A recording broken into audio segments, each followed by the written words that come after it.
You're listening to the Full-Time Function Musician Podcast, the #1 resource for growing your function musician business. If you're a solo wedding singer, part of a 12-piece luxury show band, or anything in between, and want to learn from other successful musicians, you're in the right place. You're listening to the Full-Time Function Musician Podcast, and on today's episode, I'm super excited to be joined by 50s swing and rock and roll singer Simon Lane. Simon, welcome to the podcast. Hi there, Jack. Thank you very much for having me. It's a pleasure to be here. Yeah, I say this every single episode that I'm super excited about this one, but I really am excited about this one. This, as the episode that we kind of got planned out, is something that's been requested by quite a few people, actually. And that is sort of being a musician and being a bit older and sort of trying to keep up with all the things that are going, like that are new, and all the new people on the scene and all the technology and social media and all that kind of stuff, and sort of how you deal with that and how you sort of run your business. And so, yeah, before we sort of get into that, just give our listeners a little brief intro onto who you are and kind of what you do. Sure. Well, firstly, thank you for being so delicate about the fact that I am considerably older than you. Let's just go straight to that. So I was born in 1965. That makes me 60 years old now. So for context, I was 15 in 1980, which is kind of like a formative sort of time. So that's where I'm sort of coming from, if you like, in that context. I grew up in a family. My dad used to run hotels and restaurants and venues and stuff like that. So I grew up around music, literally from a very, very early age. My auntie was a professional singer in a band. That's my mum's sister. She was married to the bass player in the band, so that was going on. There was always live music at the venues that I'd run. Back in those days, you used to have resident bands a lot. So you'd have a band that played every sort of, Friday, Saturday, Sunday in the venue, and then any visiting artists would use that resident band as their backing and stuff like that. It was kind of more cabaret.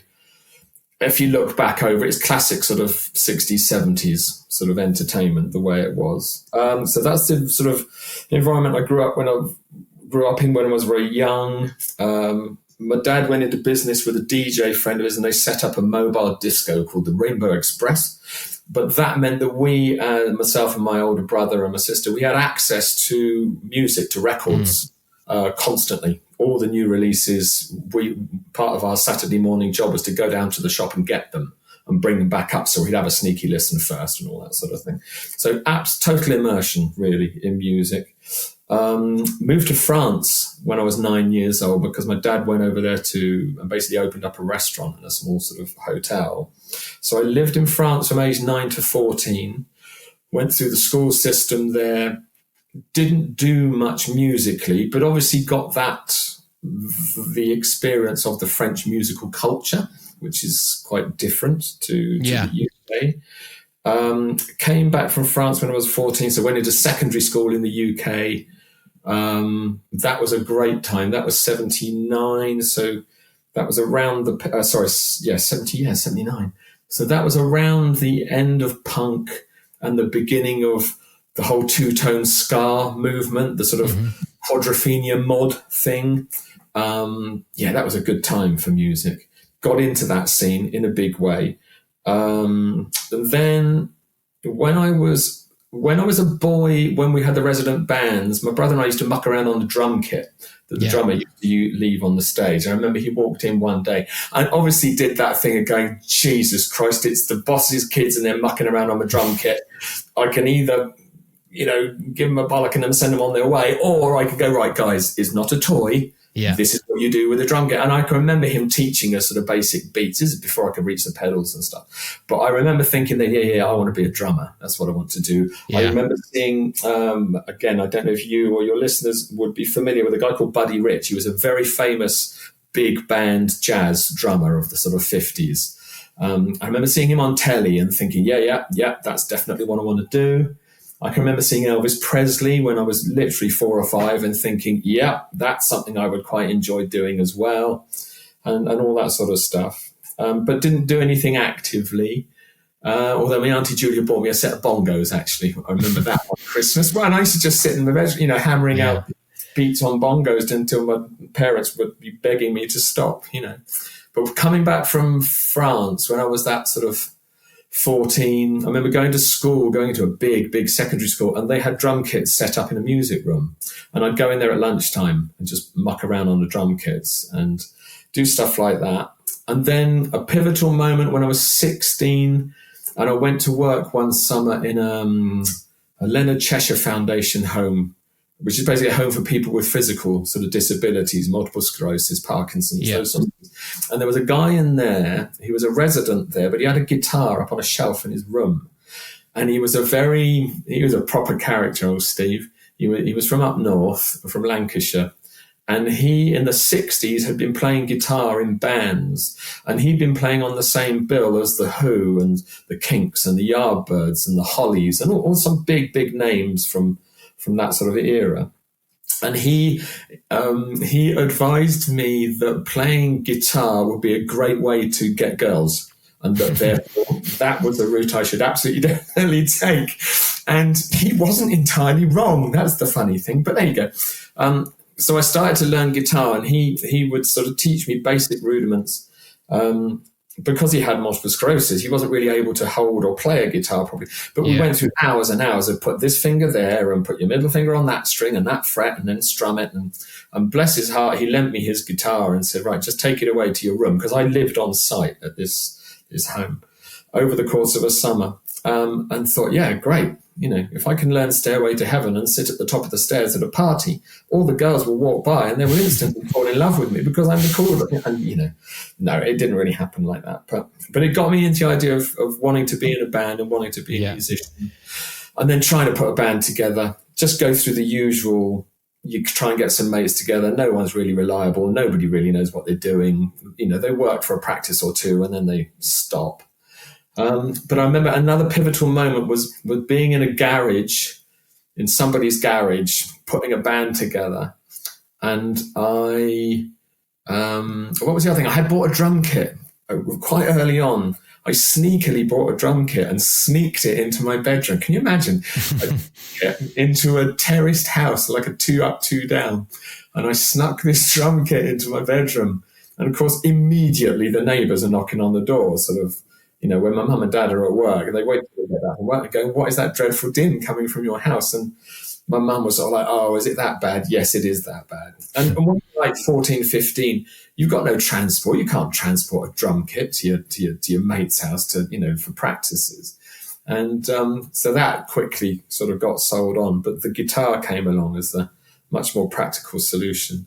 And it kind of stuck for a while. And then we had this one band practice, and another guy came along with his guitar, and he was so much better than me. He could play proper lead guitar.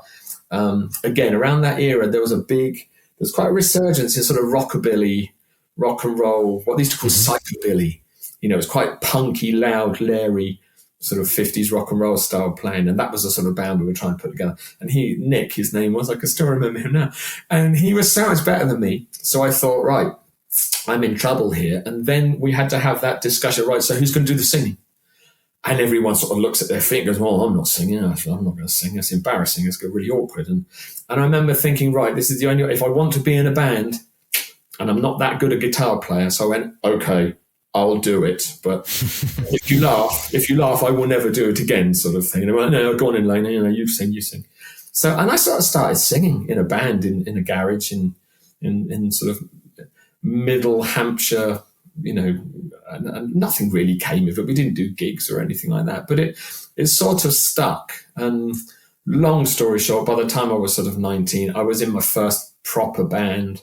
Mm-hmm. We just started gigging, and we did pub gigs and stuff like that. We actually had a breakout band. It was 2 bands made of crossover members, sort of thing, and they lasted for years and years and became function band, wedding bands, pub bands, anything. We would just play it.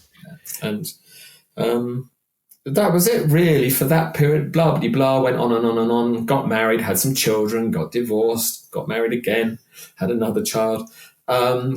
Constantly playing in different iterations. Moved to France a couple of times. So I'd grown up there as a boy, and I moved back back there a couple of times when my son, George, who's now 23, when he was a baby, we moved back.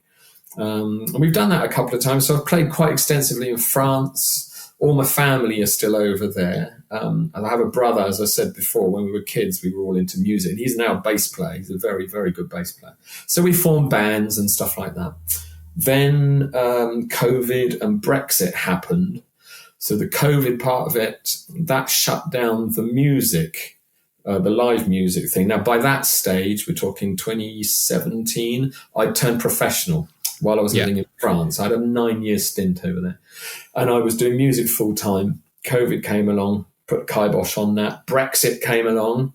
Thank you very much, all you Brexit voters. That put the kibosh on my life, trying to live and make a living in a EU country. Yeah.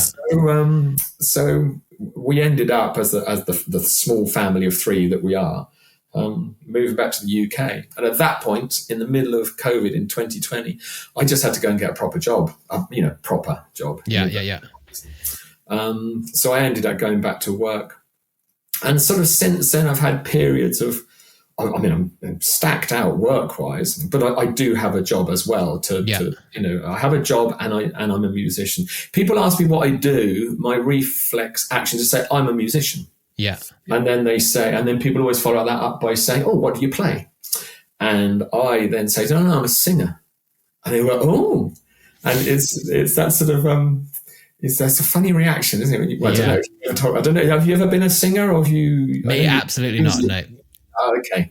Well, when you tell people you're a singer, their reaction, the default setting is normally, oh, get you. So are you any good then? Is the reaction that you get, which is really strange. But so that's what I've been doing up until now. I've been in various bands, playing various styles of music over the years. And it's now eventually sort of settled into, funnily enough, thanks to one of your podcasts, I can't remember if it was Lily who was talking, or Shalana, talking about niching down. Yeah, Lily, I believe, yeah. Because she is a very niche singer. And I remember thinking, right, okay, so what do I really, really enjoy? Well, I really enjoy the 50s swing, because I'm a vocalist, I'm a singer. I love singing those songs. They're great songs to sing. And I love a bit of rock and roll, because I always have since I was a small child. It just appeals to me. So I thought, okay, go 50s swing, rock and roll, boogie woogie, jive, go down that route. So I've gone down that route. And for the last, I suppose, 3 years, certainly 2 years, that's pretty much what I've been focusing on. In the meantime, I have an album of, original material, which is out on Spotify, link in the description. And there's, I've done other things and stuff like that, but most recently I've just settled down into the 50s swing and rock and roll stuff. Yeah. It's quite adaptable. It appeals to quite a broad range of age groups and stuff like that. And what sort of gigs is that aimed towards as well? So is that weddings and stuff, or is that more parties? And the wedding side of it specifically is an interesting, especially in the context. So if the sort of underlying theme of this conversation is how I'm working as an older person, weddings is an interesting one. What I've come to realize is that I'm now, if you're getting married, you're probably in your 20s. And if you're in your 20s, you probably want your main entertainment band or whatever to be a contemporary, to sing all your current banging tunes, as it were. Yeah. Do you know what I mean? You want a band that's similar age to you, playing all the songs that you like and that you listen to. And if you ever have a conversation with your parents or your grandparents, you will know that most of the time, that music is generational. There's a lot of music that is out there now, which is great. Don't get me wrong. I'm quite a broad, eclectic sort of fan of music, but there are songs out there that I just think that would just be awkward and it would look weird and it just wouldn't be appropriate, if you want. Yeah. In those terms, for a guy who looks and sounds like me, to be singing some of the songs that 20-year-olds like. Do you see what I mean? And it's not me being snotty about it. So where I fit in with weddings, what I'm finding is the drinks reception, the post-ceremony, evening or, wedding breakfast, as they call it, the meal sort of part. So while they're having photos done and the guests are milling around and they're catching up and they're having a chat and they're maybe having a glass of bubbly, I'm the guy at my age doing that sort of set. I can keep Auntie Mary and Uncle Ron, entertained and Granny and Granddad, because they will know the songs that I'm singing. Yeah. And it doesn't have to be loud. It doesn't have to be intrusive, but if they want to get up and have a little dance, they can do. And it's normally quite a relaxed environment as well. You don't have a dance floor that you've got to keep full. Yeah. So you can stop between songs and, if Uncle Dave wants to come over and say, oh, I remember that song, back in the 60s we used to, and you can stop and have a chat and have some banter and, that sort of thing. So it's I like those gigs. I enjoy them because they're sort of relaxed and you're kind of looking after people while the married couple and the best man and the maid of honor can get on and attend to business, and you can occupy people while the photographer is trying to herd kittens, and that, which is what a lot of wedding receptions are like. So that's kind of where I fit into the wedding scene. Any other sort of corporate events, because what I do is quite niche, it depends what you want. I mean, I get plenty of vintage festivals. I get plenty of those 40s, 50s events, car rallies, air shows, anything that's sort of retro themed. I'm your man. I mean, I'm there with, bells on because my visually and sonically, what I do is 50s swing and rock and roll. So it fits in perfully. People getting married for the second time. That was going to be my question. So people that are generally older, doesn't stop them getting married, does it? No, that's right. And the other thing also is that people who are older are on the same wavelength as me. Mm-hmm. Do you see what I mean? So the banter, the talk in between the songs, the relationship we have is on an equal level. We can all relate to each other. So I know that people of a certain age, they kind of need a relatively slow song every maybe 4 or 5 tunes, because they're just not going to dance all night. They're going to go and have a little sit down and have a drink. So you get used to singing to people who aren't necessarily dancing, but they'll walk by and they'll give you a thumbs up. Like, oh, that was fantastic. And they'll sing along from their seats. There's lots of songs, classic sing-along 60s and 50s songs that you will reckon, even you're a considerably younger man than me, but most of my set, if you're in your 20s and 30s, if you're in your 30s and up, you'll recognize most of what I do, because it's just part of your sort of cultural DNA. It's just in there. I had a fantastic quote in a pub in Winchester, and I remember thinking, this is all students. These are far too young, these kids. And it was a bit of a slow burner. It took a while to get them going. But at one point, this young girl, she was probably, 19 or something. And I started up, I don't know what song it was. And she just sort of shouted out. She went, oh my gosh, I love this song. My granny plays this on her record player for me. And I thought, well, okay, fine. I bet she does, Yeah. So, that's the way. It's important to recognize where you fit in. Yeah, it's being got to be self-aware, right? Self-aware, that's what it is. That's one of the main. It's not even a challenge, really, is it? It's a sensible thing. Yeah. At my stage in my career, I'm not 20.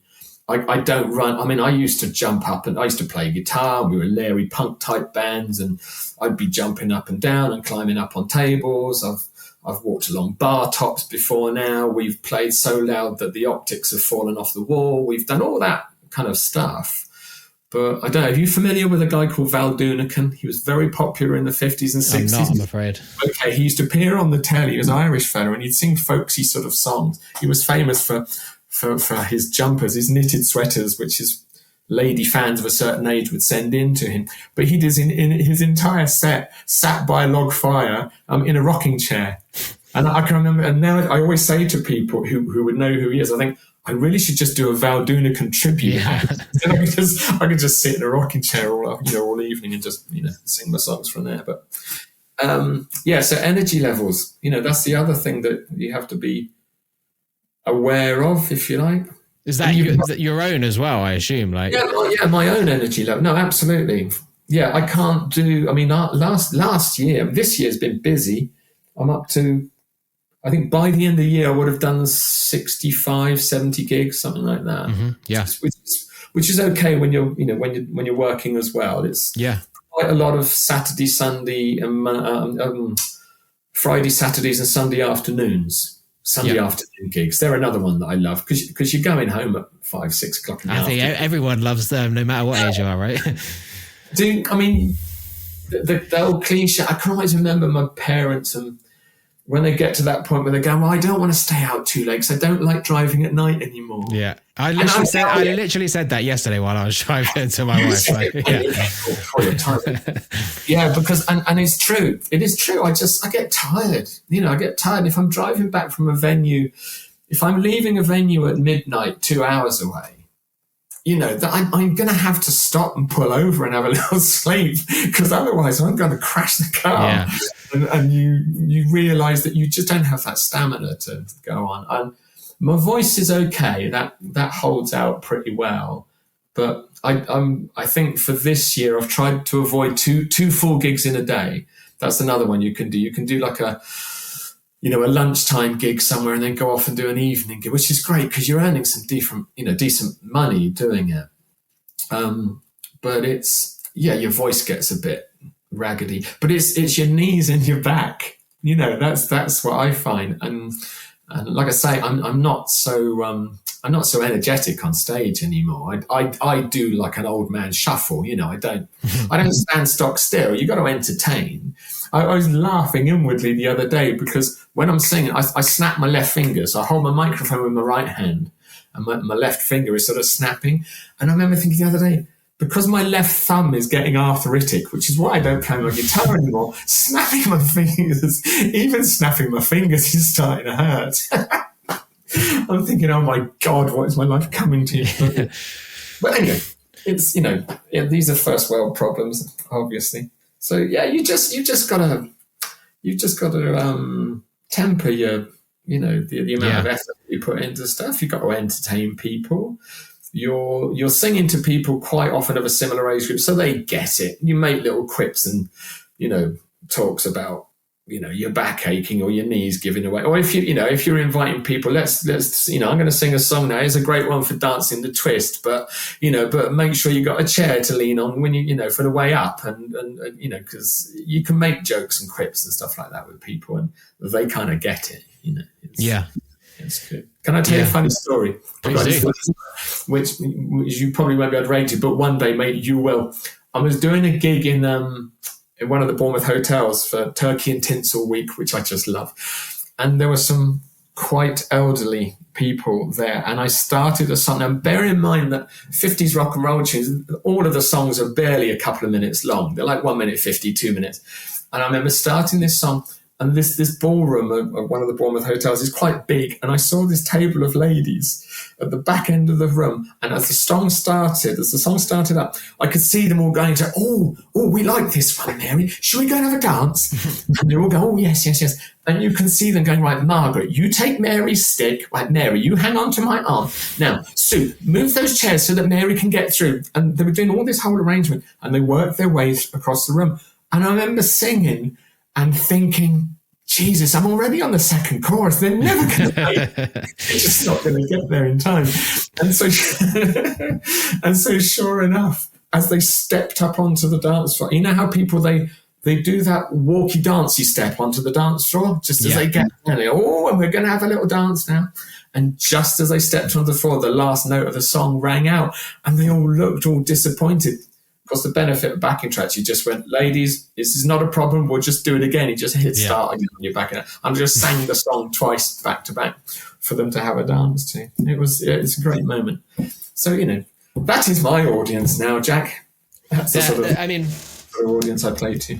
Yeah, it sounds awesome, man. Like I think the main sort of takeaway I want to get, and what I think people that are listening will be asking is like, is it like, because I've had this conversation with people before, like it's too late for me to get into weddings and stuff like that. Yeah. And yeah, that's exactly what I want you to be answered to be honest, like, because I always say it's definitely not, but yeah, you've got to be self-aware, I think. And yeah, it's not ever too late for anything. It's not. No, I guess it's not, because there will always be 20-year-olds who say, no, we love a bit of rock and roll. And when you see that, when you do these vintage weekenders, there's people of all age groups at those sort of events. But in the general scheme of thing, I always advise people, when you're starting out and you're just keen to play any gig anywhere all the time, that's great, because you'll get great experience from it. But just be aware that you don't want to be singing, folk songs to heavy metal fans. You don't want to be expected to do, 1950s rock and roll tunes to, I don't know, to people who want, electronic dance music. And agencies, I love agencies. Don't get me wrong, all you agencies out there who give me lots of lovely work. But sometimes there are agents, or there are situations where someone will just book you in somewhere because they just need to make that booking. Yeah. And you can find yourself in a, I've had it a couple of times in the last few years where I found myself in a student bar, for example, back into Southampton somewhere. And you just think, this isn't going to work. And sure enough, it doesn't work. They're not interested. They're all sort of wanting to, chat and talk and play pool, or they'll come and ask you to play. I don't know. I'm going to sound really old fashioned when I say it, because I don't know what contemporary music really is. But they'll want you to play, Sex on Fire or Mr. Brightside or whatever like that. And you just don't have it in your repertoire because you just don't do it. Although ironically, there are always a few. And this applies to wedding, even the sort of relatively quiet drinks parts of weddings.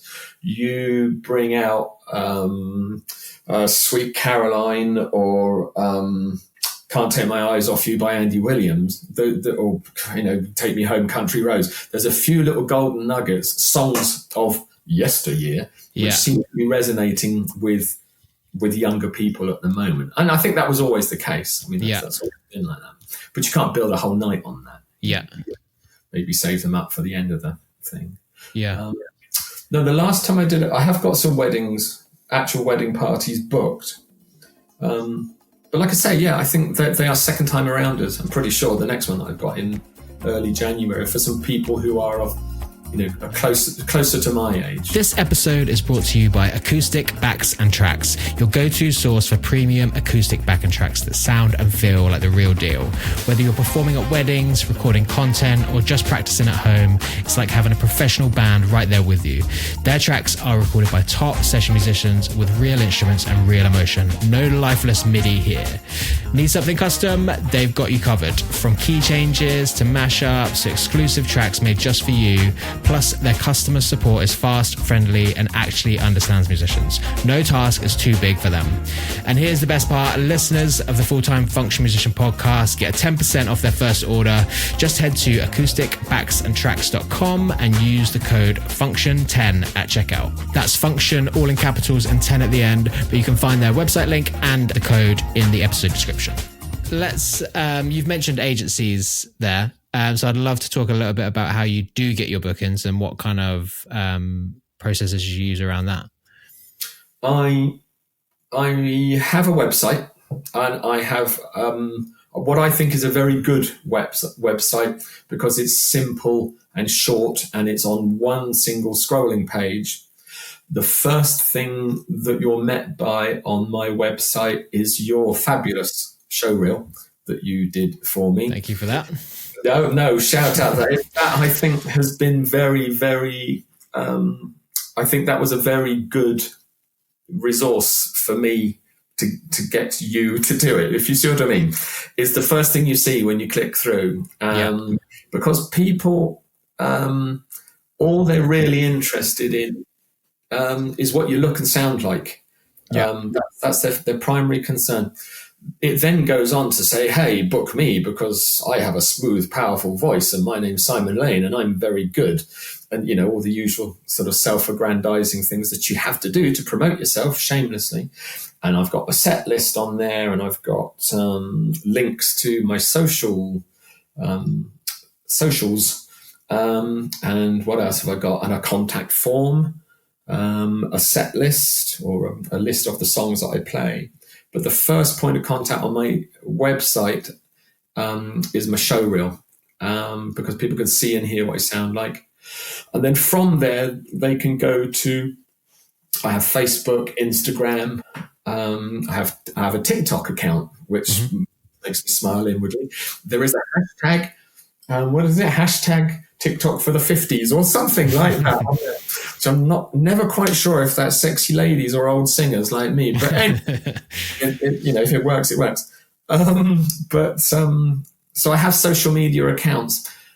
Again, going back to a generational difference, I'm probably not optimizing them. I mean, I've listened to a lot of your guests saying, well, it's a good idea to do this and do that. And I go, right, I will do that thing you just suggested. Yeah. And I push the buttons and I go, I don't know where that button is that you were talking about, or I don't know how that function that you were suggesting I use actually works. Or I've tried it and it hasn't worked. And so I don't have the, what would you call it? The skills, I suppose, to be able to figure out a workaround. If it doesn't work, it doesn't work. So, but my website works. I try to make sure my gig list is up to date. I try to make sure that I always post on Facebook about gigs coming up. I'm not great with Instagram. For me, Instagram just seems to be like photo based. Yeah, I don't do the whole reels, and I still don't understand the difference between a bloody reel or a story or a this or a that or an everything else. Do you want to turn this into a story, or do you want to turn this story into a reel? Or I don't know. Do I? I have no idea. But the website and the Facebook are relatively static, and I'm able to manage them. Yeah. So I tend to focus on the TikTok account. I started up, and I use that pretty much uniquely. I busk a lot. I love busking. So I go out with my. I've got like a Bose battery powered. Is it an S1 or something like that? Mm-hmm. That I can put backing tracks through Bluetooth, and I can just stand on a street corner and sing. And there's a small market town near where I live in Dorset called Wimborne Minster. The average age of the inhabitants of Wimborne are pretty much my ideal audience. Yeah, so I know that area a little. Yeah, you know that area. Okay, so there's quite a few retired people that live there. It's quite genteel. I can set up on Wimborne Square and I can play to the terraces of two cafes. Yeah, and then behind me there's a bus stop. There's to the right, but further down the street, but still within earshot, there's another couple of cafes with outside seating.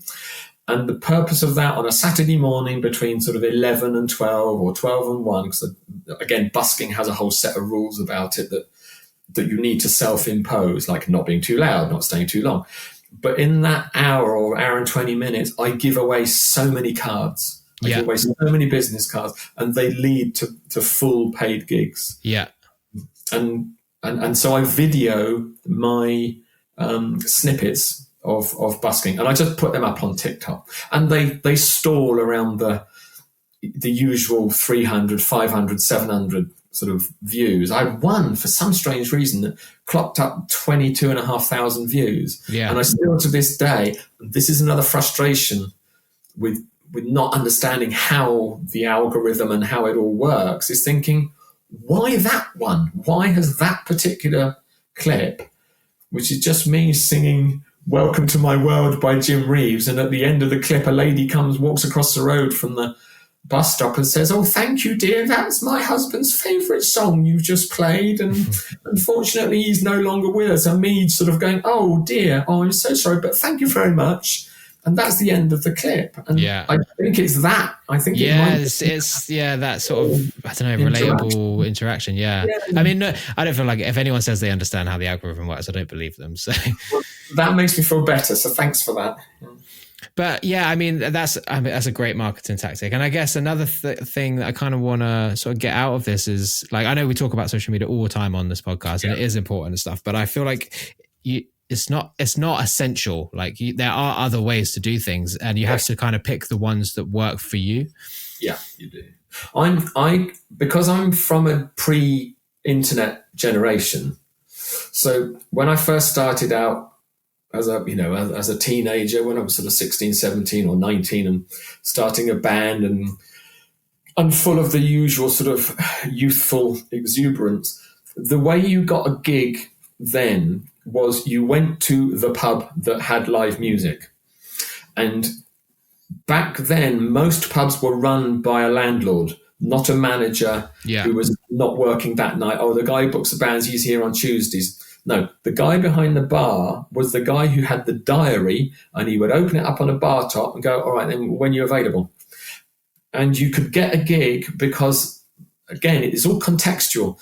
Because there were fewer reasons for young people to stay at home. There was no internet. There was no Netflix. There were 3 channels on the telly and your mum and dad, and you maybe had a record player in your bedroom.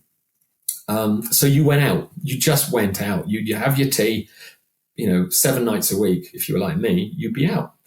So there was a constant demand for live bands to play in pubs, and you would go into a pub and you say, we're a band.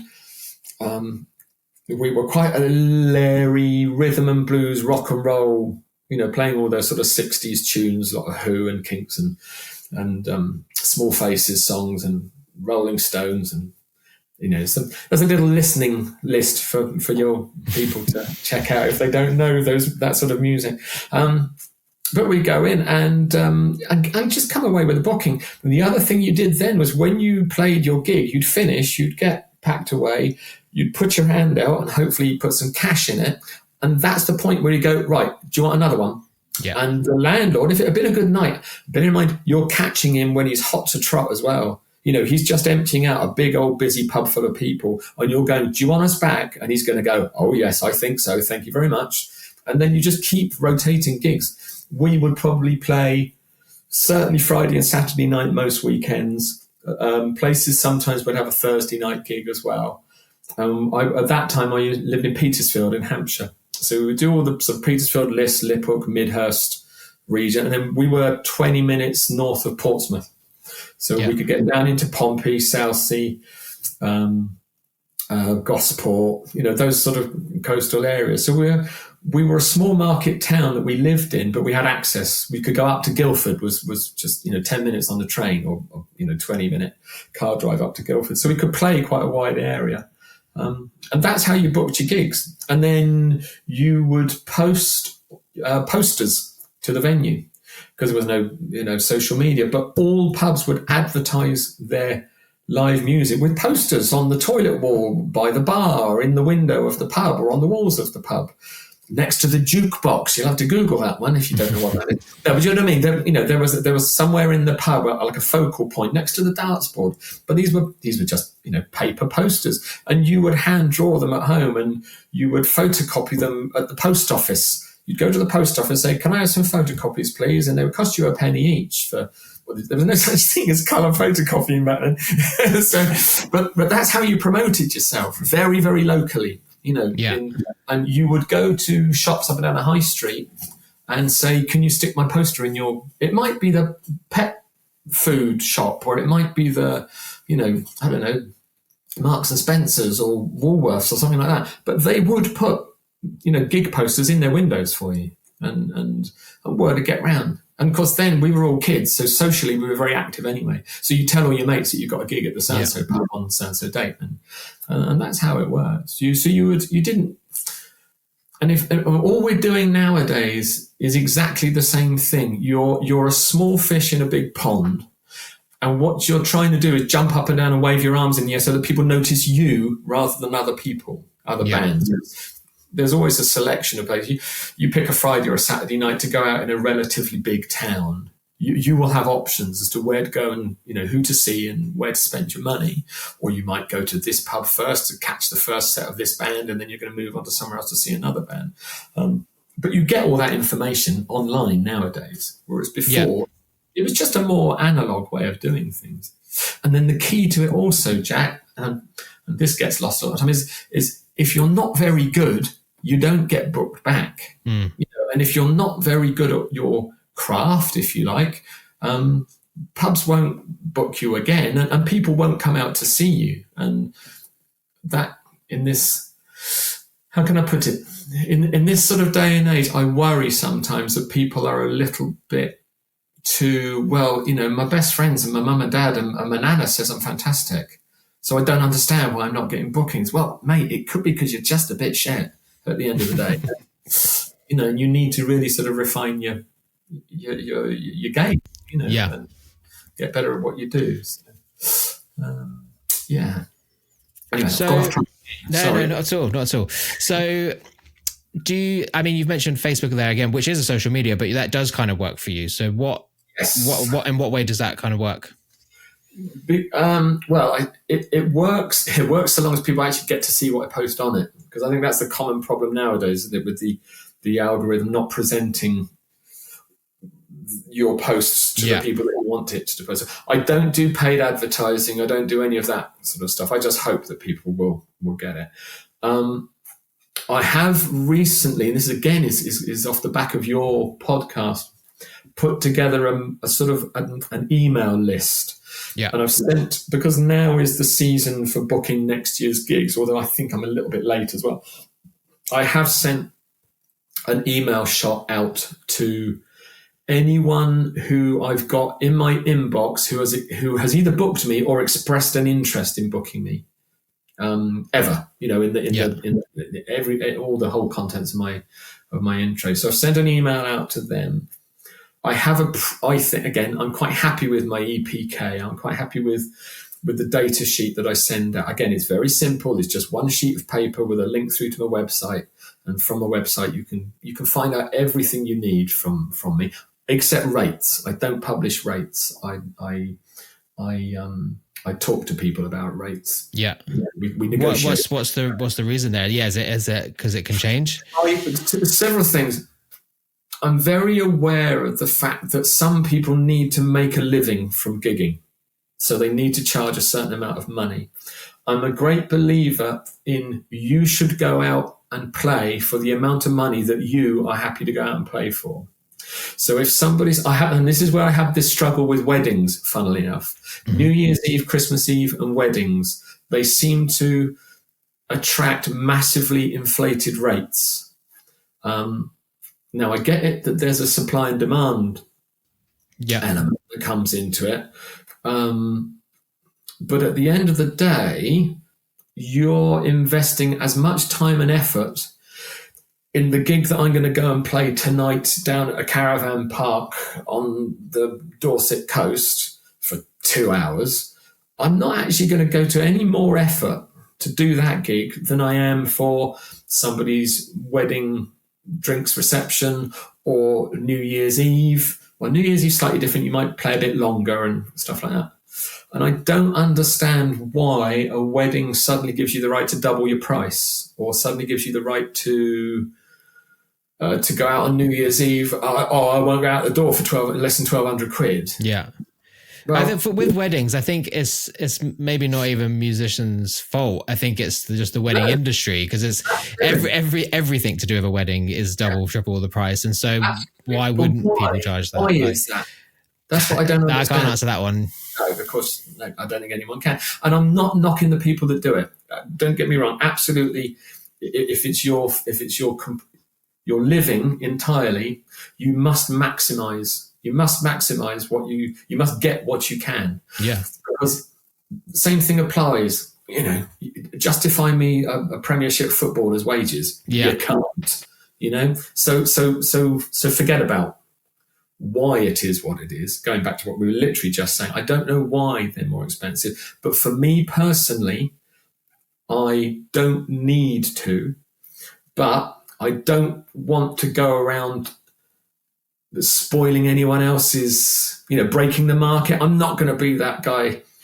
To put it into context, when I used to work in the building trade, which was when the financial crash happened in the sort of 2008, 2009. And I suddenly went from being a plasterer who back then could charge £250 a day to not having any plastering work, having to go to do anything I could possibly find, which could be painting and decorating, and competing with people who were willing to go out and work for £50 a day. Yeah. So suddenly your revenue stream is massively diminished because other people are breaking the market for you. Now, going back to self-awareness, you can read all about this in the book. Going back to self-awareness, you need to be aware of what you have the right to charge, depending on how good you are, what sort of a show you put on. And there are absolutely people out there who absolutely have the right to charge a lot more than I would feel comfortable charging. It's down to personal preference. Yeah. Not suggesting for a minute, as I said, can't make this point strongly enough. If you can charge 1,200 quid to go and sing for 2 hours at someone's wedding, crack on, do it. Yeah. Do it. Absolutely do it. Because the guy who's making the cake and the lady who's sewing the dress they're not going to hesitate either. You know, they're going to charge whatever they're going. Everything has a market value, doesn't it? That's why one of the constant conversations you see on social media and different forums is, how much should I be charging? Yeah. You know, how much should I be charging for a pub gig? How much should I be charging for my band? And this and that and that. Well, there is no real answer to it.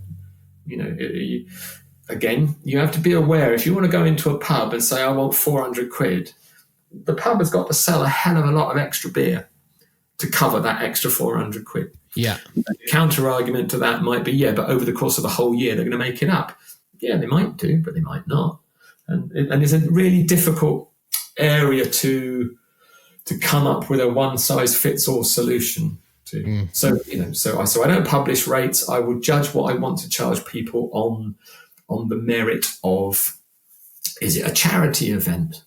Is it a small business that can't afford, to put out a lot? Is it someone who does have a lot of money to burn? At which point the price might go up slightly. Who knows? Yeah. But you see what I mean? So I don't publish rates on my social media or my website. Yeah, that's what I've always been taught to as well. Well, I mean, I kind of do. I do it from. You kind of do, because you do special offers and you do publish your packaging and stuff like that. But yeah, I've always sort of been taught to not, because you can, I don't know that. Well, maybe this has got like a bad name to it now because of the whole Ticketmaster thing. But dynamic pricing, you kind of should have that in, because you're depending on how busy you are, depending on the day of the week and things like that, depending if it's going to be a pain in the arse and you want to add a little bit more to cover that pain in the arse fee.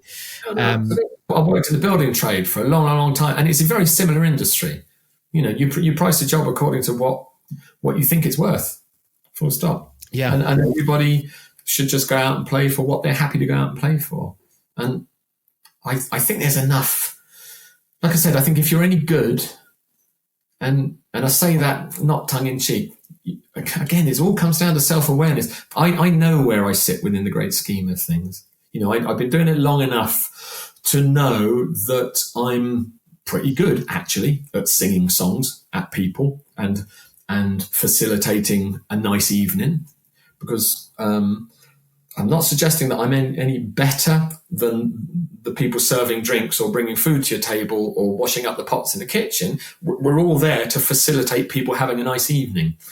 And going on stage and singing songs is pretty much the only, or certainly one of the main areas of my life where I do feel supremely confident. I've been doing it long enough. I can handle, I'm touching wood as I say that because something horrible might happen in the coming days. I can handle situations. I know what to do. If this happens, you do that. That's just experience, isn't it? Yeah. I know how to handle people, asking me to sing songs that I just don't do in my set. I know how to deal with drunk people who want to take the microphone out your hand and sing a song, but they don't sing. They just go, and they scream and they shout down the microphone. And it's really annoying, and it can be very intimidating. I know how to deal with when people suggest that they might be able to pay you another time because it was a quiet night and they haven't really made enough money, and you know what I mean? And all those sort of horrible situations that arise. I'm very confident to go out and do a gig and charge what I charge, and I think I offer good value for money. Yeah.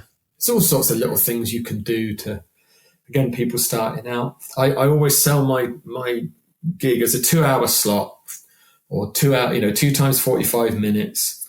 I very rarely ever take a break. I'll take a break even if I sell it as 2 times 45, if they're doing a raffle or if there's speeches or if there's, something like that. I don't like singing for more than, I can do about 2 hours 45. I can do about 2 3/4 hours, and then my voice really does start to give out. But I tend to just go through, because then you cool down.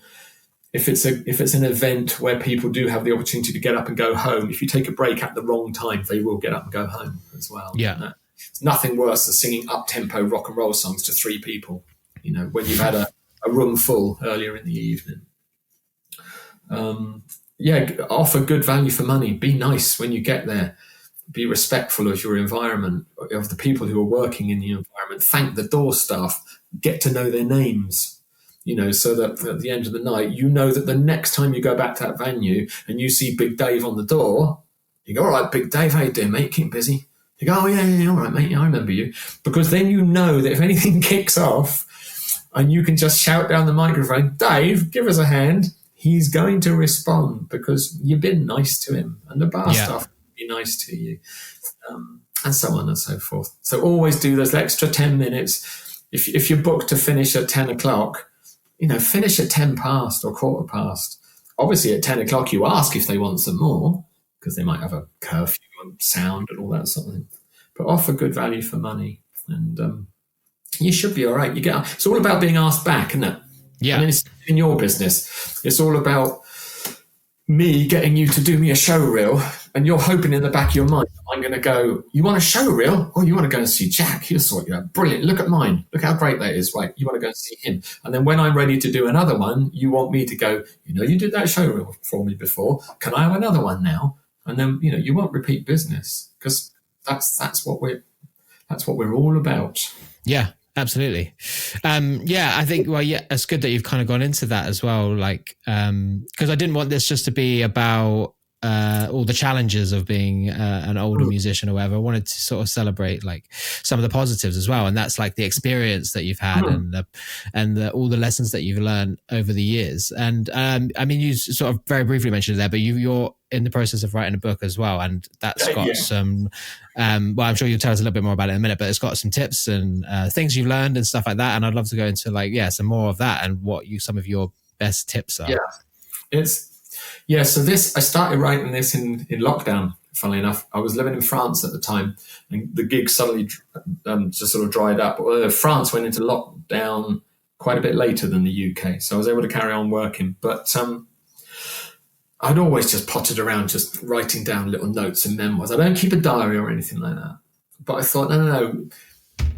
You pick up these little stories, you meet people, you get these little events that happen that are either hilarious or outrageous or just plain ridiculous. So I thought, no, I'll write some of these stories about things that have happened over the years. Because the main thrust of the memoir, if you like, when I researched it, I couldn't really find any other books out there written by people like me who perform at the sort of pro, semi-pro level. The guys that are doing the functions, the weddings, the corporates, and then also the pubs, the restaurants, the holiday parks, all those sort of things. There's loads of stories, of known singers who, famous people. But it's a bit like Premiership footballers or Hollywood actors.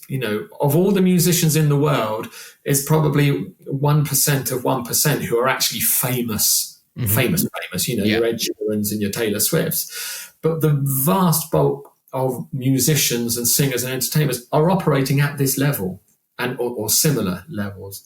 And we've all got stories to tell and we've all had things happen. And I'm hoping, if I ever finish the damn thing, it'll be quite relatable. The other people will really go, oh, Christ, yeah, that happened to me. Oh, yes, I've been in that situation before. But then also it got me thinking, I wonder if people who are just starting out could do could do with a few hints and tips and a bit of reassurance and stuff like that. Because I have a lot of conversations. There's another thing that you find as you get older. You might play a venue or a festival, or you just come into contact with younger people who sing and play and stuff like that. And you're able to offer them some advice. And they don't necessarily all go, yeah, all right, whatever, granddad. They actually go, oh, Christ, I never thought about that. Yeah, I'll bear that in mind next time, And as you can tell, I can talk for England, mate. So I'm quite happy. I'm quite happy to channel on at people if they'll stand still long enough. But no, there's lots of things that you pick up along the way. Stagecraft is a very subtle but important thing that we all do while we're playing a gig. Because you will know, if you go and see a band or a singer, you'll know when they're not very good at reading the room, and they're not very good at performing. They might have a beautiful voice, they might have a fantastic voice, but if they can't do the in-betweeny bits, you're probably going to go, do you know what, shall we move on, go and get a drink somewhere else, or you'll leave the party early, or you'll be talking about it the next day going, it was a bit rubbish, wasn't it? When she took 5 minutes and there was complete silence while she was putting a new mic lead on because the microphone didn't work, and blah blah blah, and it was all a bit awkward, and you've got to learn how to deal with things like that, or you overdone it and your voice starts breaking. You've got to suddenly downshift in your vocal technique, trying to avoid high notes when you suddenly realise you can't hit the big finale on Mac the Knife or something like that, and you've got to just shift down sort of, a few notes and harmonise with yourself and things like that. It's just little bits and bobs. So that's kind of what I thought, well, I'll stick some of that in the book as well. And then I started writing it and tried to intertwine the two, and that just didn't work. It didn't read well at all. So I thought, no, do you know what I'll do? I'll do the first half of it will be the memoir. And the second half will be right, going back over all these things I've just been talking about. If you're starting a band, here's a few things you might want to think about, like financial investment. It costs a lot of money to start up a band. How do you actually go out and get a gig? You get that all the time, don't you? People might go and do a bit of karaoke, and people go, "Oh, Sandra, you're fantastic. You should go and play down at the British Legion." Well, she doesn't know how to do that because you need kit, you need a lot of songs. I mean, that's another thing to bear in mind. From a standing start, especially if you do 50s rock and roll tunes, they're barely a minute, 50 seconds long. Yeah. You might get through 60, 70 songs in a night. And that's a lot to learn to get yourself set up in the first place. And again, equipment and how much money to spend or not spend. Because a fantastic microphone doesn't actually make you sound fantastic if you sing like an old crone. It's as simple as that. You know that. You record people. So, you know what I mean? There's only so much you can do with the smoke and mirrors. Yeah, for sure. And that's another fundamental thing. The first question you should ask yourself when you're about to go out and start singing is, are you actually any good? Are you any good? Because as I said before, if your mum and dad and your friends and your close friends are all telling you you're fantastic, that doesn't mean shit, because what you do know you're doing something right when someone you don't know comes up to you and goes, "Thanks for that. That was such a lovely evening. I really enjoyed it." Or they'll just walk out the bar and restaurant and they kind of mouth, "I'm sorry, we've got to go, but thumbs up. That was lovely. Thanks." Off they go. You know you're doing something right, and gradually that will build up. The more often that happens, your brain will click into going, right, okay, I can be confident now. I know what I'm doing. This is obviously working. But if people get up and walk out and leave, and you start singing to a full room and then suddenly there's 6 people there and they're all shouting over you and not even listening, you need to question what you're doing and how you're doing it. And it's such a difficult thing because we're all show-offs at the end of the day. The fact that you get up on stage and sing means that you brain that goes, everybody, listen to me, all eyes on me, please. I'm going to sing you a song now and you're going to love it. And you're really putting yourself out there every time you go and sing. Yeah. There's always that danger that you might not be very good. I mean, we're sort of moving on to that now with some experiences and stuff. But yeah, I'd love to kind of hear some of your best gigs and worst gigs, because you're confident, you know you're putting on a good show, but even sometimes there still can be a bad room, right? And the crowd's just not into it. That's what you've just said can be summed up in a nutshell. And again, this is something else I always say to people, reassure people. When you go out and do a gig, you probably go out and sing the same songs pretty much in the same order. And hopefully you sing them with as much commitment every time you gig. So whether or not you have a good night isn't entirely down to you. It's also down to the people, the vibe, the feeling, if people are up for it or not collectively, because that can be a very infectious thing as well. If you only need one table to engage with you. You only need one pocket of people to engage, to maybe get up and have a little dance up. And that's your little spark that you focus in on. Because some people, they're going to go out and watch a band or listen to something, and they're not going to get up and dance because they're not get up and dance type people. But they'll enjoy it, and they'll have a little sing along and all that sort of thing. But in order to get the party started, you need a catalyst. The last thing for me you can do is walk into a place and go, "Hey, everybody, how you doing?" And people go, "Yeah." And you go, "Whoa, what's the matter with you? Come on, everybody, show me a bit more enthusiasm." Now, as a punter, my reaction to that is, dude, do something to make me want to laugh and clap and shout and sing and dance. Don't just tell me to be excited for you, because you haven't earned it yet. You've got to work at it and build it up. And then there are some nights where the people in the place, they're just not up for it. And you can't keep labouring the point. You can't just keep shouting at people to enjoy themselves. So that's when you just go into paid rehearsal mode. Yeah. You know, you keep doing what you're doing. If you've got a sense of sort of moral obligation, you will sing enthusiastically. You will do your little dance steps. You will, commit to the song. But if people don't want to dance, they don't want to dance. And it's surprising how often, when you have those evenings, people who do stick it out till the end, they almost apologise to you. They'll be walking out, they're going, "Thanks for that. We really enjoyed that." But, or even landlords or the people that book you, sometimes, "I'm sorry there weren't more people here for you." Well, that's not down to you. That's down to the room and the people that are there. So, so those are the bad gigs. I mean, if you want to talk good gig, bad gig, but they're not bad gigs because you're learning all the time. Trust me, when you're singing to an empty room full of people, you can really hear what you're doing. You can really focus in on your singing, and you can really make sure you can sort of go, "Man, but I hit that note," because I can really hear what I was doing, and I could take the time to focus on it. And you can just come away. There's a strange part. When that happens, my brain goes, "Come on, Simon, you're a professional. You're going to be here for the next 2 hours, or you've got 45 minutes to go. Everyone's gone home. By all means, mention it to the few people that are still here. I've got a few songs. There's gaps in the middle where I've got enough time to go, come on, everybody, we're nearly there. We're nearly there. If we just all together, we can get through this. 10 more minutes and I'll be away, and so will you." Because it's just bands and being aware of the situation. You're bringing those few people you are there. You're bringing them in.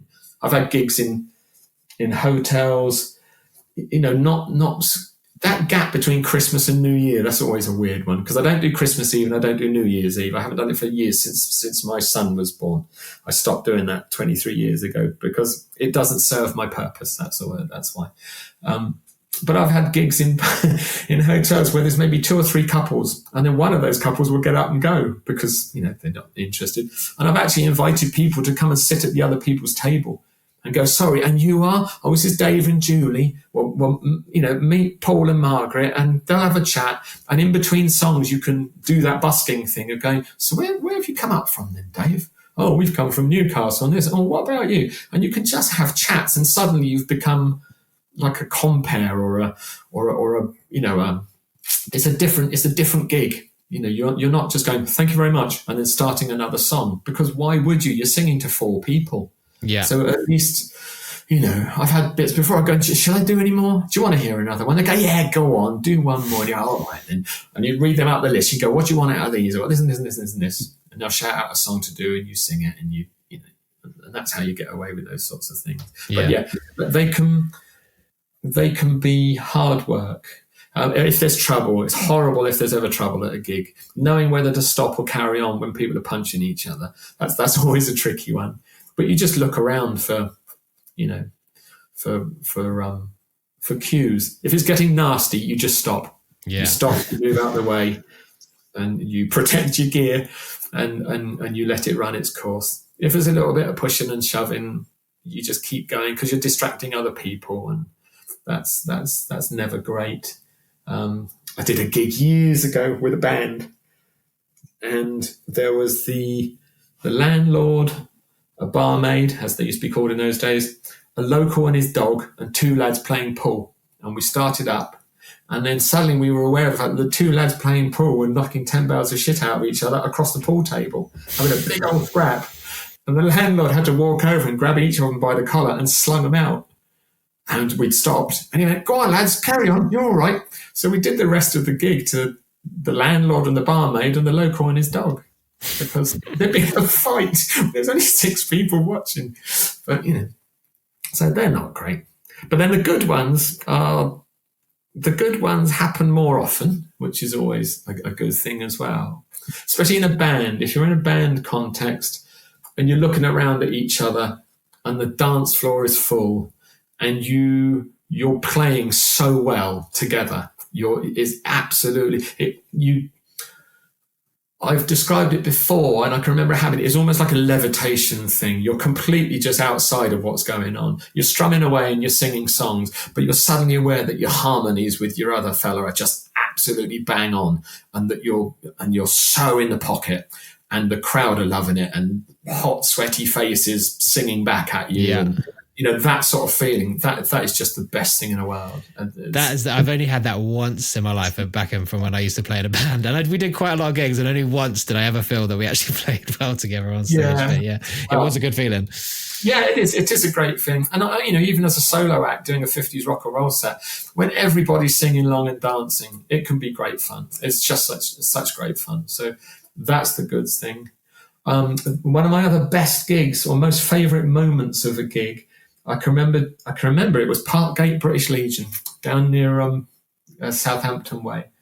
And quite often in clubs, you're playing on a stage, only a low stage, so you may be like a foot or 18 inches above the audience, but it means that you're looking out across the tops of people's heads.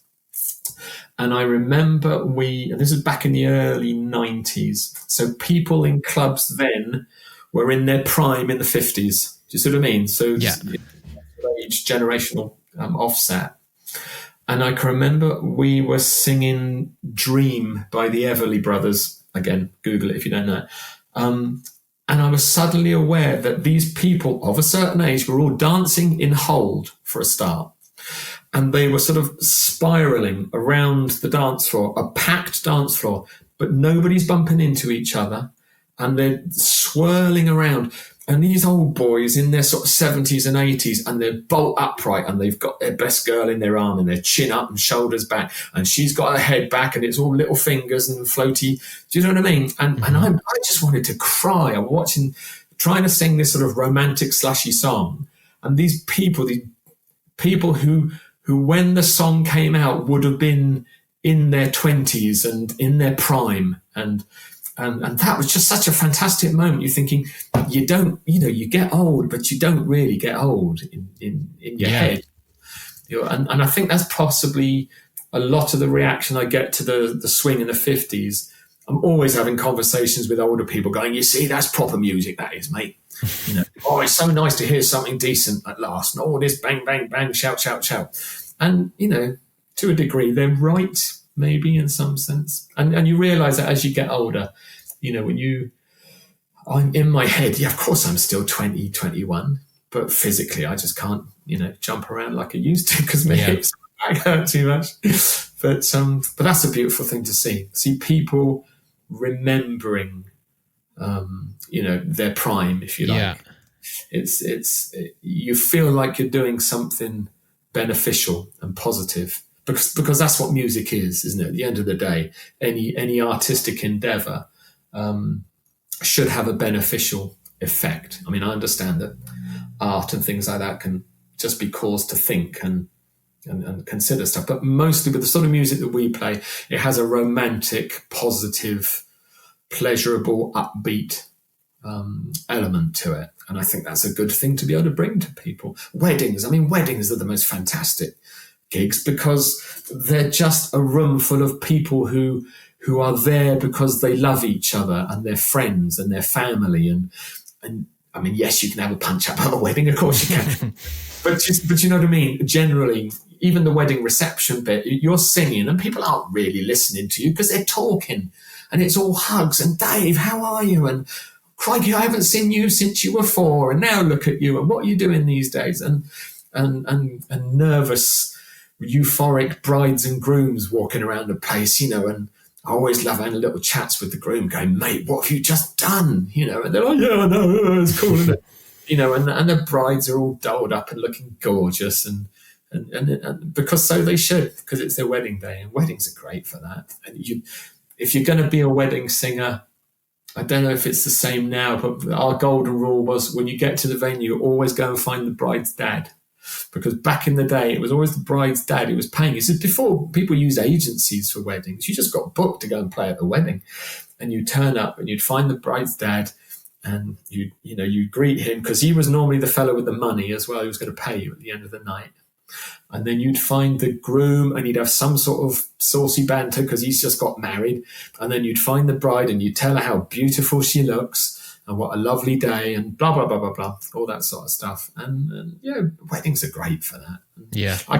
If I had any regrets, it's the fact that I tend to not get invited into that environment so much anymore of being the main sort of person at the wedding. But pitching up to do my bit, it's still great. I still enjoy that aspect of it. So, yeah. But I like the clubs and I like the pubs.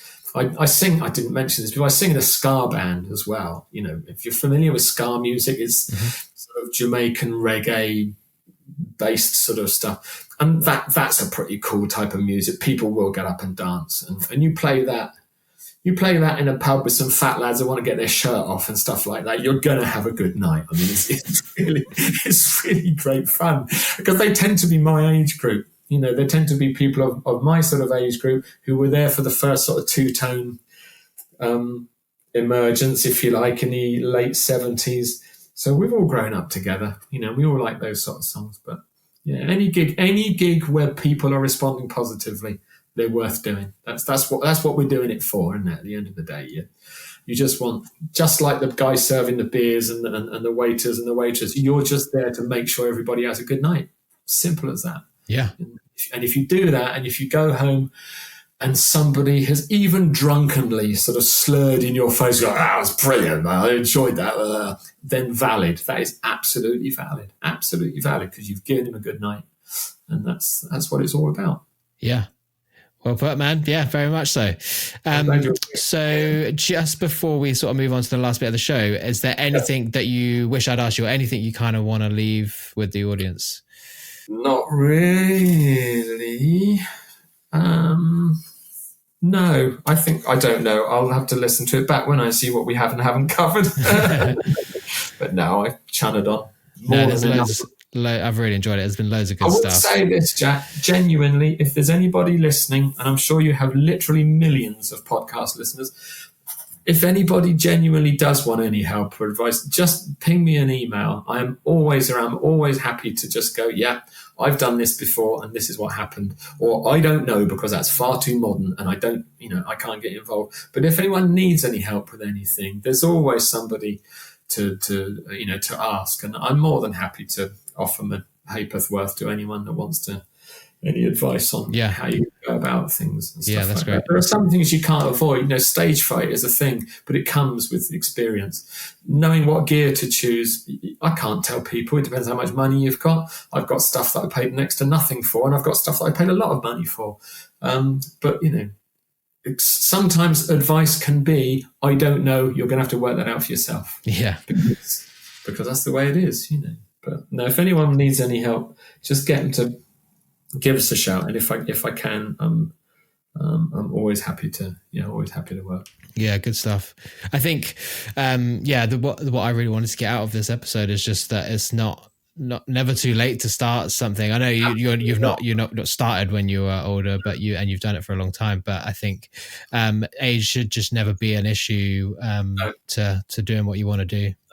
No, it absolutely shouldn't. I mean, retirement homes, they're a fantastic gig. They're a fantastic gig because and they're a great place to start. You don't have to sing very long. If you're a middle-aged or a whatever age person and you know a few songs and you want to go out and play, karaoke night, sing down the pub, with your mates. The equipment is all there. Just get used to singing, and people will sing anyway. Everybody should sing. Kids should be made to sing at school, even if they're no good. Most people who sing are not great, are they? Let's face it. But when you're in your car, in traffic, you can sing as loud as you want. And singing is such a cathartic thing to do. You might shred guitar, or banging out on a set of drums and playing guitar is also cathartic.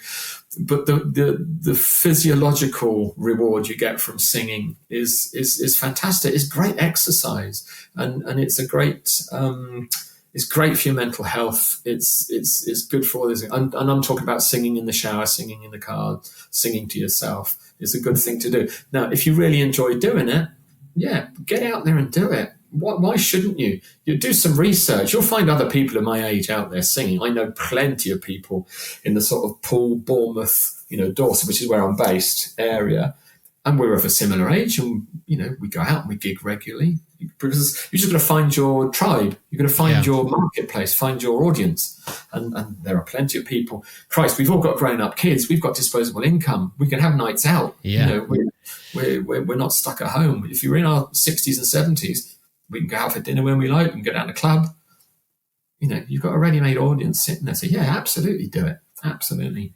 Yeah, awesome. This is it's not off topic really, but I actually did a show reel this week with a guy who he's 70 years old, absolutely didn't look anywhere near 70 years old, and he's decided he used to be a singer, and he's decided he wants to get back into it at 70. So he's shooting his show reel. We took photos, and he's gonna get back out there, and he absolutely loves it. It was great. That's fantastic. That is just brilliant to do that. Everybody should have a go if they want to. And then you can pick it up, you can put it down. That's the other thing. You're not making any sort of commitment. Well, it's a bit of financial commitment, but you're not signing contracts with it. We're not Coldplay. We're not the Rolling Stones. Mm-hmm. We're just little people who go out and sing a few tunes in some pubs and some wedding venues and some, I don't know, corporate events and stuff like that. So again, it's all being self-aware, isn't it? Yeah. Be aware of where you sit in the great scheme of things. That's the most important takeaway. That's too many. It's too many. I don't know if it's a generational thing, but this whole sort of modern entitlement thing of a whole, again, I don't want to go off topic and be too controversial, but there has definitely been a generation or two of people who and Simon Cowell, doesn't he? He talks about this. They're not used to being told they're not very good. Yeah. Or they're not used to be told they shouldn't do. We've been growing up. You can do whatever you like. You can be whatever you want to be. And yes, of course you can, but within reason, But everyone should try. Everybody should try it. Yeah. Yeah. Good stuff. So let's move on to the last bit of the show, the quick fire round. Yes. Let's see what you got.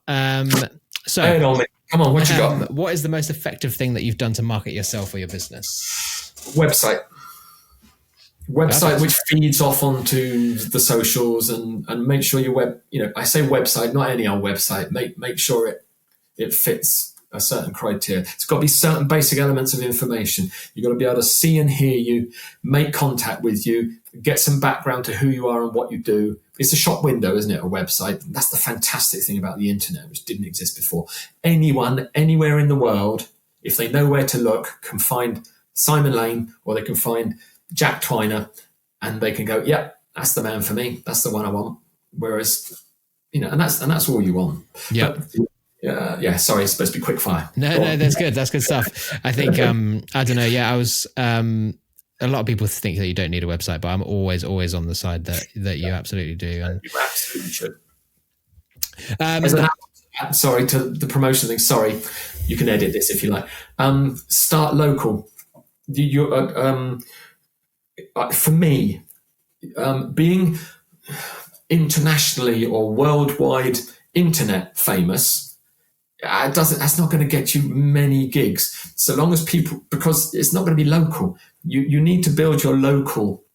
When I say local, within a couple of hours of where you are, unless you want to travel much further away. I know there are function bands that will do overnighters and they'll travel all over the country. I get that. But especially when you're starting out, do all of your local pubs, clubs, focus in on them, because then you'll build up a little name locally. And I think that is as valid as putting things up on the internet, which someone in America will see, or across Europe, or whatever, or up the other end of the country. You need real tangible work. Like I said, I will have done mid-60s of gigs. I'm hoping that by the end of the year, I probably would have done 70 gigs. And for none of them have I driven more than an hour and a half from my house to go and play them. And that's enough for me. I don't need to go to York or to Edinburgh or to, into Europe or wherever to play a gig. If someone offered me one and it was worth my while to do it and it was interesting, yes, of course I would do it.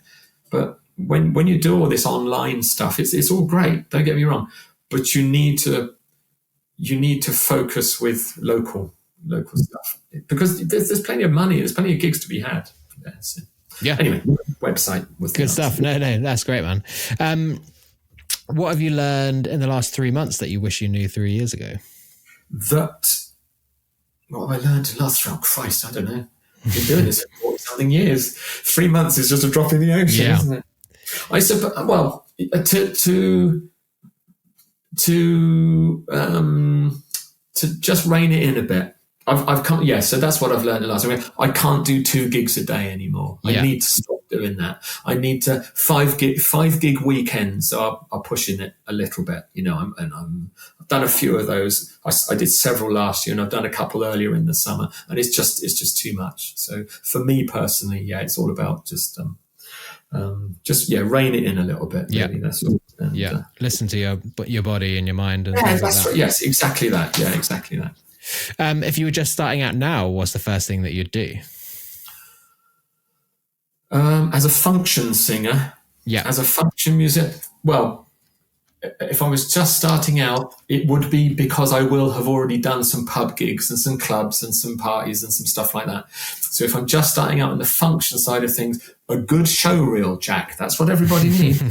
I would urge people to come and see you about a show reel, because like I say, people book with their eyes and ears. They used to book just with their ears. You used to send people a cassette in the old days, or nothing at all, and you would just send them a photo. We used to have what used to be called 8x10s. It was a standard thing. Send us your 8x10. It's an 8-inch by 10-inch photo, a promo photo. But nowadays, people, the first thing they want is to see what you look like and hear what you sound like. Now, I've got a really highly polished, very professional-looking show reel, and yes, the vocals record live, so what you're hearing is me in my pure sort of state. But I also think that somebody videoing you on their phone from the corner of the pub is equally valid. With all due respect to people like yourself, most of the general public can hear beyond a shitty mobile phone recording. When it's polished and it sounds great and it's all mixed and yes, it sounds 10 times better. But in order to give someone an impression, I think that is sufficient. So when you're first starting out, get someone to film you while you're singing and playing or doing your bit, and then approach for functions. You need to approach agencies to start with. Very, very few wedding gigs have I ever got personally, although that is a complete lie, because the last wedding I did came off the back of busking in Wimborne Square. Yeah, that's a tactic that has come up a couple of times, and I feel like is just a really good one. Yeah, get out in the public, meet people. It's all about relationship building. So again, maybe I would suggest that if I was starting out again, busk more. Yeah. Get out in the public, look people in the eye, sing at them, give them a card. Get cards printed. That's another thing to do. Bit old school. My card has a QR code on it. So you can take my card and then you can just take a photo of it with your phone and instantly you go to my website. Yeah. Or you can, this is what I do. Another thing I would recommend to people whenever you do a gig, have some cards. When you finish singing, don't just go, thank you very much, good night, and turn your back on people. You go, thank you very much, good night, and then you step out into the audience with a handful of cards and you go around table by table and you go, hey guys, thank you so much for coming down tonight. I really appreciate that. And thank you for staying till the end. Ha, ha, ha. Oh, what a trial that must have been for you. Here, take a card, stick it to your fridge door. You never know when you might need it. And they won't go, oh, no, I don't want that. No, keep that. They'll either leave it on the table discreetly, at which point you go and collect them up because they do cost money after all. But you need to promote yourself, get into people's faces and say, and they most of the time, they go, yeah, enjoyed that. Thanks. Oh, you should come and play down our club. Or my sister's getting married next week or next year or next whatever. It leads to gigs. It genuinely leads to gigs. And you can go on to Vistaprint. You can get, 250 cards for 20 quid or something like that. Well, that to me is a good investment. I get through 250 cards about every couple of months, I'd say. That's the sort of rate that I'm banging them out at. So, but yeah, talk to people, finish a gig, talk to the audience. They then go, oh, he's a nice bloke. Or, oh, she was a lovely young girl. She seemed ever so nervous, but she's very sweet. We ought to get her down the club, or we ought to do this, we ought to do that. So, I think that's like a tactic, this an age-old tactic, but that is maybe missed now because people are a bit scared of going and talking to people and they want to hide behind the social media and things like that. They'll just think, oh, well, they'll follow me and they'll book me if they want. No, but just go and talk to people. Yeah. Yeah. And one of the things I think is also a shame is when pubs will say to you, oh, no, we don't want posters. No, we advertise our gigs on Facebook or on social media. Yeah. Well, that's fine if you happen to be if you like that venue and therefore you see their posts. But what if you're some guy that happens to go into a pub randomly and you see a poster saying Simon Lane's playing on Saturday night, he does 50 swing and rock and roll, and you go, Mary, we love a bit of swing and rock and roll. They're not on Facebook. They don't follow that particular pub. Just stick some posters up, man. Yeah. It costs nothing. I'm going to give you the posters for free. All I want you to do is get a bit of blue tack, stick it on your bloody window, put it in the toilets above the urinal. I don't care where, but let people know that I'm coming to your venue. Yeah. And then you wonder why we get there and you're not my local. I don't understand how pubs think that I'm going to suddenly bring 50 people 30 miles down the road from where I live or from my local area. I'll advertise it as much as the next guy. You only need to have the football final, the final of Strictly Come Dancing, British Bake Off, something on the telly on a particular evening that will keep a lot of people home. Yeah. There only needs to be in the nearest big town a big band playing. I mean, I've played in Southampton. There's a pub right next to the Southampton Guildhall. And I can remember playing in there while some Larry band, Royal Blood, were playing. Yeah. Right? Imagine this. Royal Blood are playing in the pub and I'm at the Foundry, which is literally across the square. And the place was absolutely deserted until about 10 o'clock when the Royal Blood gig finished. Everybody came steaming into the pub where I was singing 50s rock and roll in my big old baggy turn-ups and my 1950s bowling shirt with my quiffy hair. And we had such a party, because they were all hot to trot from, and that was a classic example, if you like, of, well, going back to list of great gigs, that was a great gig. Because I was an old boy playing old rock and roll, but they'd just come out of a gig. So they were hot to trot and ready to go for it. But nobody would have known I was going to be there. There was no advertising, nothing like that. But yeah, pubs need to advertise. So make sure that when you're starting out, you've got to work on advertising. People, if you get lucky and people just happen to be there and enjoy, then that's great. But you need to capture those people. You need to give them something to remind you. I remember talking to a marketing company before, and they used to always send out, whenever they sent anything out in the post, they would put a stick of chewing gum in the envelope with a letter. And it was a personalised wrapper from so-and-so promotions company. And the other thing they used to send out was, you get free pens and pencils. Yeah. It was something that you would never use, but you receive it and you put it on your desk, and you just go, that's a weird thing to send. I've thought about doing that before now when I go to gigs. Instead of giving someone a card, so you go, here's a boiled sweet. Sure, the wrapper says Simon Lane music on it.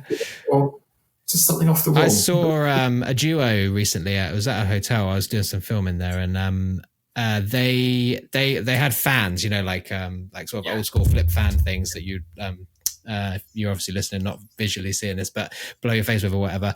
And they kind of used that in their set. And then they had just a cardboard box filled with them, and they were branded and stuff that they then ran out into the audience with and handed them out. And a lot of them got left there, but some of them didn't. And I just thought it was a great little little technique that I hadn't sort of seen before. Yeah. Anyway, next question. What's the biggest mistake that you've made, and what did you learn from it? Not especially you mean from when I started out? Yeah, anytime. Well, not getting more clued up about social media, I suppose, is one thing. I don't even know how to edit my own videos and stuff like, if I take any footage on my phone, I just have to dump that out raw as it is. I don't know how to trim it. I don't know how to make it look any better or different or, stuff like that, but at least not in any sort of successful professional looking way. But so maybe I should really try and, I'm an old horse, an old dog, new tricks, isn't it? That the expression, you can't teach an old dog new tricks. So that's me. That probably won't happen. Confidence. That's one of my I spent a long time not being confident, and that definitely came with age and experience. And there's a difference. There's a very important difference between confidence and arrogance. I mentioned earlier about some people feeling a little bit entitled and a little bit maybe, I think I'm better than I really am. That's arrogance. But confidence, you need to work on your self-confidence. There are techniques you could, like I said, just remember the number of times people go, thanks, that was great, thank you, bye, as they walk out the pub. Or what's the other one that people say? They don't mean to be insulting, but it's incredibly rude when people say, I had a look at your, I listened to your album the other, or I had a look at your video. You're actually quite good. And you think, how very dare you? And because you sort of explain to say, well, yes, this is what I've been doing for 40 years. It was my job for a number of years. It would still be my job if circumstances were different. So, yeah. And I normally reply by going, well, thanks, I think. But I'm all right. I'm pretty good. I know what I'm doing. But you've got to, one of the mistakes I've made, and it is a business mistake, is not being more confident. It was only once I turned full time that I started to refer to myself as a musician. Yeah. But that was like 20, 30 years into my career as a singer, as an entertainer. I was a brickie, I was a plasterer, I was a warehouse worker, but no. Now, if people say, "What do you do? What do you do then, Simon?" Because now I'm getting to a point where people assume I'm retired as well. That's the other thing. Would you still work? You go, yeah, I'm a musician. Oh, are you? Whereas, I have a job working in a factory, but that helps to pay the bills, and that's the difference. The difference is, you see, I've also got a son at university, so as a household, we need to help to finance him as well. So that's why I can't afford to just be a musician on my own. And I'm not sure how people do sustain a career, because most work is over the weekend. You've got to make a week's wages over the weekend. And I'm not sure how people do that unless they're doing expensive weddings week in, week out. Yeah. And doing it. So no, confidence. One of the mistakes I made, not learning IT, not learning social media and how to manipulate it to my advantage, and not finding confidence sooner. Good stuff. Yeah. Last question. Do you use any specific tools or apps to help manage your business? Well, all the usual stuff. We talked about all the different Facebook, Instagram, TikTok, my website. Like Microsoft Excel for spreadsheets. I keep spreadsheets of all my backing tracks and the length of the backing tracks. So if I need to can you do us an hour and 15 minutes of this? Can you give me an hour of that? And I can mix it up. I can load it more swing, less rock and roll. I can trim it so that it falls at exactly an hour of music, or exactly an hour of, an hour and 20 or something like that. So I use Excel spreadsheets for that. My backing tracks, they're literally just MP3 files, which I fire off an old Sony Xperia phone. So I'm not an Apple product person. So I don't use an iPad. I have a Galaxy Tab that I use Songbook Pro that I put my lyrics on. That's another thing, we're getting old. You start to forget song lyrics. So you have to have them on somewhere. I don't look at them much, but if they're not there, I just go to pieces. But if they're there, I can glance down in little, discrete moments. But you keep it low. You don't put your music right up in front of your face because you don't want the audience to be looking at that. You keep it somewhere discreet where you can glance at it. So I use Songbook Pro, which is an app which I use on a Galaxy Tab, and I fire my backing tracks literally just from the file organizer of an Android phone. That's it. Yeah, nothing accountancy wise. I mean, Word for invoices. That's it really. Nothing fancy or nothing bespoke, shall we say? Well, apart from Songbook Pro. Perfect. Yeah. This has been really, really fun, man. I really appreciate you taking the time to come and chat, and I feel like there's been some, really good stuff in here. And again, I think maybe I said this already, but I just kind of wanted this to be an episode about letting people know that it's never too late to start doing something. Because I think those are the conversations I've had as people that are starting when they're a bit older, and they think there's just they've gone past that point already, but they absolutely haven't. And it's been really fun. You're absolutely right. They absolutely should start. They should go into it with their eyes open. It does require effort. It does require work. It's like starting up any new business, because at the end of the day, we are in business. When you're a musician, you go to work, you're working. It's one of those strange things that when people say, oh, I play a big guitar, oh, I play the piano. And the minute you put the word play into something, people will say, oh, you play guitar? Oh, great. We're having a party on Saturday. Why don't you come along and bring your guitar? You can play us a few tunes. And you're like, how the hell? What do you mean? Well, you're an accountant. Why don't we have a dinner party? Bring your calculator and you can do my annual returns while you're there. That would be fun, wouldn't it? It's got that word play in it. And people think, especially when you're trying to do it full time, it's a job. So if you're going to start out, absolutely start out. Depends on what you want to do. If you want to do it for a living, for work, if you want to just do it occasionally for a bit of fun, get together with your mates and hire a rehearsal room and, play some slow blues for 3 hours while you drink a few beers. Yeah, knock yourself out, sausage. That will be great fun for you if that's what you want to do. But if you want to go out and do gigs and be professional and provide a decent product, because again, being commercial, you've got to have a commercial side to your brain, and you are a product, you need to work at it, and you need to go about it in a particular sort of way. But absolutely don't ever not do it. That would be my message. There's no real reason to not do it. That's absolutely right. So good for you for bringing the subject up, and good for you also for your podcast, man. It's quite unique. I haven't found any other similar ones, because again, you're operating at that sort of at the correct level. You're helping out people. You're not interviewing Ed Sheeran about how great it is to be Ed Sheeran. You're talking to people like me who are grafting away, and we're working, and we like bits and bobs of good advice off people who also operate on a similar level. So so thanks for that from probably all of us, I would say. Yeah, good stuff, man. You did a good job. So just lastly then, where would you like to send people to find out a little bit more about you? I will always send people straight to my website, which is the 3 W's, www. No one says that anymore, do they? You see that? I don't even think you need to type it anymore, actually. Anyway, it's simonlanemusic.co.uk. Simon Lane Music being all one word. I hope that you will put a link in the description. Absolutely. And then from there, you can find out about me, and then you can go off into the different social medias to see.